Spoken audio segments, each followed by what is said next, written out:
All right, hi everybody, John Meadows here, and today I want to talk about things we can learn from what's going on now with this pandemic. In trying times and challenging times, there are always things you can learn, and that just goes for life in general. Anytime you're going through a personally hard time, personally difficult time, there's always things you can learn. So what are some of the things that I think we can learn from this craziness that we're all stuck in the middle of today? So I have 5 things I wanted to focus on. The first one is there's a lot of people that are going to lose their jobs. And this is it's a very sad thing. There are effects on the economy, obviously, that are really bad, but just in terms of our fellow men and women out there losing their jobs, it's a pretty tough thing. So how can you be prepared to lose your job and lose all your income for a while? This is one of the things that I talk about a lot in terms of just being able to withstand a downtime, and it's having an emergency fund created for yourself. So I want to spend a little bit of time to talk about that. It's very basic, but a lot of people don't do it. So let's take a look at your revenue. First thing I want you to do is figure out, okay, how much money do you make a month? Let's say it's $4,500. And again, what we want is a 6-month cushion. Now, maybe you're a little more aggressive and you're like, no, I'm good with 3 months. Or maybe you're real conservative like I am and you're ultra conservative and you want more like a year or 2 years. I think the average Joe is probably about 6 months for most people. So if you take $4,500 times 6, you want about $27,000 in your account for an emergency. That would be 6 months. So if something hit and you lost your job, you got 6 months where you can still live. Now, what you have to do is you have to look at your expenses too. Your bills, your utility bills, your water bills, your cable bills, your mortgage, your rent, your insurance, groceries, car payments, car insurance, gas for your car, food, miscellaneous things like gym. So look at all your expenses and you want to total that number up.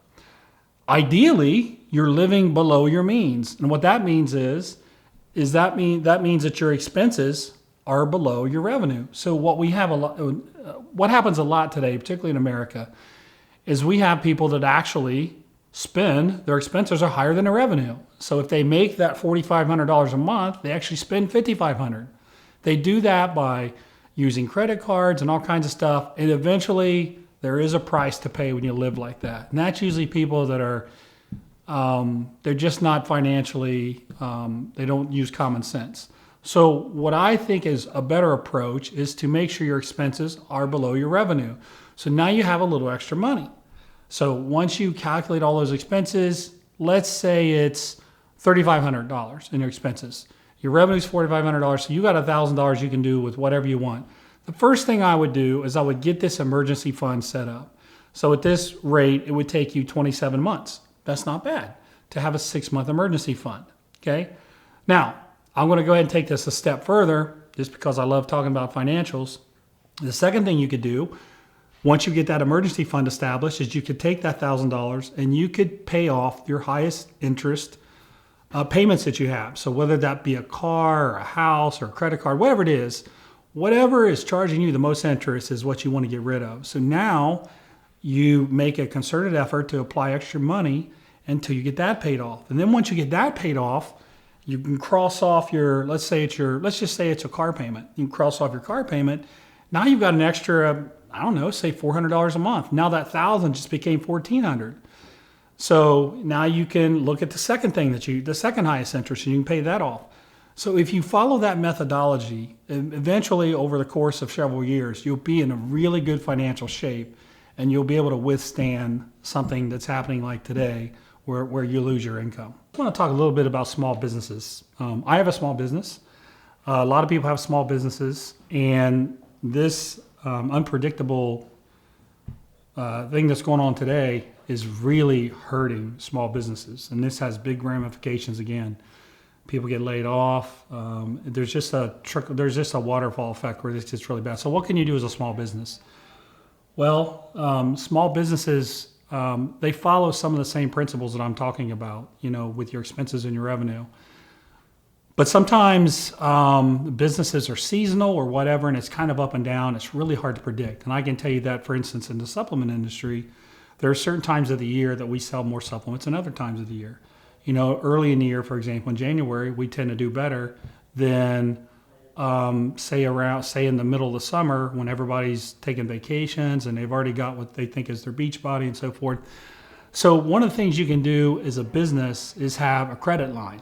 Now, sometimes you have to have an established amount of income or profit over a period of a year, 2 years, 3 years, or whatever to get a credit line. But if you have a credit line, you can at least tap into it in really, really tough times. That's just the surface level here of what we're talking about. But I did want to mention that because many of us have small businesses, and some of us can get through it better than others. So I just want you to think about a credit line. I do that actually personally, and I do it for my businesses as well. And I even go another step further, and I have a credit card for my businesses and personally that I don't use. So remember when I said earlier that I'm like the ultra conservative guy? Like I have all these layers. Okay, if this doesn't work, I get this. If that doesn't work, I get this. So just another thing to think about if you're a small business. Okay, number 2, those were kind of on the business side. What about on the health side? So we've heard about this virus and how it affects people who are their immune system's compromised, people that have pre-existing conditions, like diabetes and maybe lung ailments or things like that. The point is that not only this virus, but with any kind of virus, somebody who has an immune system that's compromised is going to be at a higher risk. So I think it's good to this is the time where people really need to think about their health, really reflect on their health. And it's interesting because I was talking with one of my friends who owns a nutrition store up in New York, Steve Calabrese. He owns Natural Body Inc. It's a great store up there. And he said he's really been busy the last week. People are they're starting to care a little bit more about their health. They're coming in, what can I do to be more healthy? So unfortunately, it shouldn't take something like this for people to think about their health. But we've heard how this virus it's really not that bad for people who have a strong immune system. For people that are younger, the statistics show that overwhelmingly, not even debatable. So I would encourage people to think about your health. That means better eating decisions. That means doing things for your immune system. And you can do a lot of research on that. Sleep is something that's great for your immune system, getting enough sleep. Taking care of gut health. We hear about how a high percentage of our gut actually is what determines the strength of our immune system. So gut health. And these are kind of like I think people are calling buzzwords, but they're real. Taking care of your gut health, getting enough sleep, not being stressed all the time, that can really beat up your immune system. So think about taking care of yourself and making your body and your immune system stronger so that you're not at risk as much as other people are. So that'd be number 2. I'd really start to think more about your health. Number 3 is just basic general preparedness. We've seen a lot of people hoard toilet paper, right? And I can tell you that, look, I'm a nice guy, but when I walk by somebody with a cart of toilet paper, I really, really want to kick their cart over. And I want to grab the toilet paper. I just want to start throwing it to people in the store. You need some? Here. You need some? Here. I really can't stand that. I'm going to take care of myself and screw my fellow man and women. So preparedness. There's an easy way to do this. If you want to be prepared for a nuclear war or a virus like this or whatever, you can gradually put things away. Hey, maybe 1 month you grab an extra 12 pack of toilet paper. Then the next month you do the same thing. You can do that without going to the store and loading up. And now people who actually need it, they don't have any. At our stores here in Ohio, or at least in my area, there is no toilet paper. There hasn't been for weeks. And I hear the same thing from my friends across the country. So look, if you want to stock up on canned goods, if you want to stock up on toilet paper, if you want to stock up on hand sanitizer, if you think our water supply is going to be poisoned, if you want to get some water stocked up, I'm not particularly worried about that myself, but if you are concerned about that, then just get this stuff little by little. You don't need to get it all at once. Just get it little by little, have your space where you store it. And that way, when times hit like this, there's enough to go around. So people can go to the store and there's toilet paper for everybody, right? Or there's hand sanitizer for everybody. So there's nothing more annoying than the person that pulls up in their truck, buys everything, loads it up, and takes off and leaves the rest of us empty-handed. Don't be one of those people, okay? So that'd be number 3. Family time. There is an opportunity here when things like this happen to spend time with your family. You don't have a choice, right? So I think there's an opportunity here to connect. Sometimes we get really, really busy. Most households now, everybody's working. They're not spending a lot of time together. And I can tell you as a father, like that's one of the things that always scared me was I would work so much that in 8 years or 10 years or 12 years or 18 years, I would blink and then my kids would be grown up and I'd wonder what happened to their youth. That's actually one of the reasons why I left the bank and pursued this field, the health and fitness industry, because it gives me more time at home, more time to spend with my kids. So my point is you have an opportunity now to spend a lot of time with your family, and don't take it for granted. But once we get out of this, remember how you're able to do this with your family and do things together. So once this clears, because it will clear, whether it be 2 months or 4 months, it'll clear. Don't let up. Don't go back to the old ways of not spending any time with your family. Don't get in the rat race where you're so busy just working that everything else falls at the wayside. I feel very strongly about that. So that's lesson number 4, and I think that's a really, really good lesson. Number 5, so in addition to family, you've got friends. Now it's hard for you to even go see your friends because we're all told we're supposed to, and this is the situation we're in here in Ohio, we're not supposed to leave our house unless it's to go get groceries or medical supplies or things like that. So now I can't really spend a lot of time with my friends.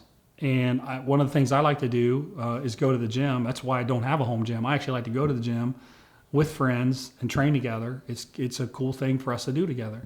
Now I can't do that. So my point is that enjoy time with your friends, and this should your time out should encourage you to think more about your friends and your relationships and really, really value those things because they're taken away from you short term.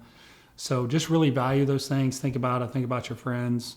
And then my previous point, think about your family and learn those lessons right now. This is a great time to learn those lessons. All right, another one, I'm going to throw out a bonus one here, and that's just a general appreciation for people you may not appreciate. So we are still able to go to the grocery stores. There are still people there stocking shelves. There's cashiers.